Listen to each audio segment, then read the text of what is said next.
Friends எல்லாருக்கும் வணக்கம். நாம் இன்னைக்கு என்ன ரெசிபி பார்க்க போறோம்னா இட்லி தோசைக்கு ஒரு சூப்பரான காரசாரமான கார சட்னி. வாங்க எப்படி பண்றதுன்னு பார்க்கலாம். ஒரு கடாய் அடுப்பில் வச்சுட்டு அதில் 2 டீஸ்பூன் எண்ணெய் சேர்த்துக்கோங்க. காஞ்சதுக்கப்புறமா இதில் 1 டீஸ்பூன் உளுந்தம்பருப்பு, 1 டீஸ்பூன் கடலைப்பருப்பு சேர்த்துக்கோங்க. சேர்த்துட்டு இதை லைட்டாக ஃப்ரை பண்ணிக்கோங்க. அப்புறமா இதில் ஒரு 6-7 பல்லு பூண்டு தோல் உரித்து வச்சுருக்கேன், அதை சேர்த்துக்கலாம். சேர்த்துட்டு அதையும் இந்த எண்ணெய் கூடவே நல்லா வதக்கி விட்டுக்கோங்க. பூண்டு லைட்டாக வதங்கினதுக்கப்புறமா இதில் காஞ்ச மிளகாய் சேர்த்துக்கலாம். நான் ஒரு 5 சேர்த்துருக்கேன். உங்கள் காரத்துக்கு ஏற்ற மாதிரி நீங்கள் 6 கூட எடுத்துக்கலாம். சேர்த்துட்டு அதையும் இந்த எண்ணெய் கூடவே நல்லா வதக்கி விடுங்க. அப்புறமா இதில் ஒரு பெரிய வெங்காயம் நறுக்கி வச்சுருக்கேன், அதை சேர்த்துக்கலாம். சேர்த்துட்டு அதையும் இந்த எண்ணெய் கூடயே நல்லா வதக்கி விட்டுக்கோங்க. நீங்கள் சின்ன வெங்காயம் கிடச்சதுன்னா சின்ன வெங்காயம் கூட பண்ணலாம். வெங்காயம் ரொம்ப வதங்கணும்னு அவசியம் கிடையாது, லைட்டாக வதக்கி விட்டால் போதும். இந்த மாதிரி வதங்கினதுக்கப்புறமா நான் இதில் 2 தக்காளி எடுத்து வச்சுருக்கேன், அதை சேர்த்துக்கலாம். சின்னதாக இருந்தால் 2 எடுத்துக்கோங்க, பெருசாக இருந்ததுன்னா ஒரே ஒரு தக்காளி சேர்த்துக்கோங்க போதும். இதையும் நல்லா இந்த மாதிரி எண்ணெய் கூடயே வதக்கி விட்டுக்கோங்க. சட்னிக்குன்னு பார்த்தீங்கன்னா வெங்காயமும் தக்காளியும் நல்லா வதங்கினா தான் அந்த டேஸ்ட்டு கொடுக்கும்.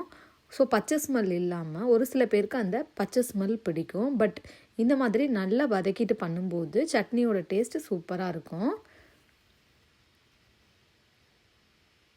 நல்லா வதக்கி விட்டுக்கோங்க. இதில் ஒரு கொத்து கருவேப்பிலை சேர்த்துக்கலாம். சேர்த்துட்டு அதையும் இது கூட நல்லா வதக்கி விடுங்க. நெக்ஸ்ட்டு பார்த்திங்கன்னா கொஞ்சமாக புளி சேர்க்குறேங்க. புளியை இதில் கொஞ்சமாக சேர்த்துக்கலாம். சேர்த்துட்டு இதையும் நல்லா வதக்கி விட்டுக்கோங்க.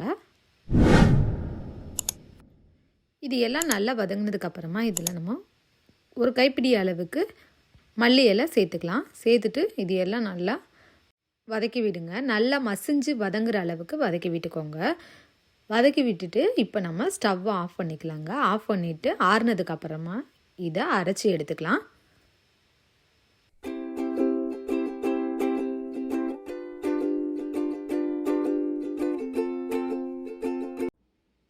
ஒரு மிக்ஸி ஜாரில் நல்லா ஆறுனதுக்கு அப்புறமா சேர்த்துட்டு இது கூடவே கொஞ்சம் உப்பு சேர்த்துக்கோங்க. சேர்த்துட்டு நல்லா அடித்து எடுத்துக்கோங்க. இப்போது இதை நல்லா இந்த மாதிரி அரைச்சி எடுத்தாச்சு. நம்மளோட சட்னி ரெடி ஆகிடுச்சு. இப்போது இதுக்கு ஒரு தாளிப்பு ரெடி பண்ணிடலாம். ஒரு தாளிப்பு கரண்டி அடுப்பில் வச்சுக்கோங்க. அதில் 1 டேபிள் ஸ்பூன் எண்ணெய் சேர்த்துக்கலாம். எண்ணெய் காஞ்சதுக்கப்புறமா இதில் கடுகு உளுந்தம் பருப்பு சேர்த்துக்கலாம். சேர்த்துட்டு இந்த கடுகு நல்லா பொரிஞ்சதுக்கப்புறமா இதில் நாம் ஒரு கொத்து கருவேப்பிலை சேர்த்துக்கலாம். சேர்த்துட்டு அந்த தாளிப்பை சட்னியில் கொட்டிடுங்க.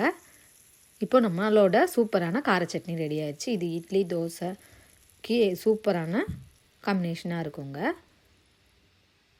ஸோ நீங்களும் இந்த கார சட்னியை வீட்டில் ட்ரை பண்ணி பாருங்கள். ட்ரை பண்ணிவிட்டு எப்படி இருந்துச்சுன்னு கமெண்டில் சொல்லுங்கள். மறக்காமல் எங்கள் சேனலுக்கு சப்ஸ்கிரைப் பண்ணுங்கள், லைக் பண்ணுங்கள், ஷேர் பண்ணுங்கள், கமெண்ட் பண்ணுங்கள், பெல் ஐக்கான் கிளிக் பண்ணிக்கோங்க. தேங்க்யூ.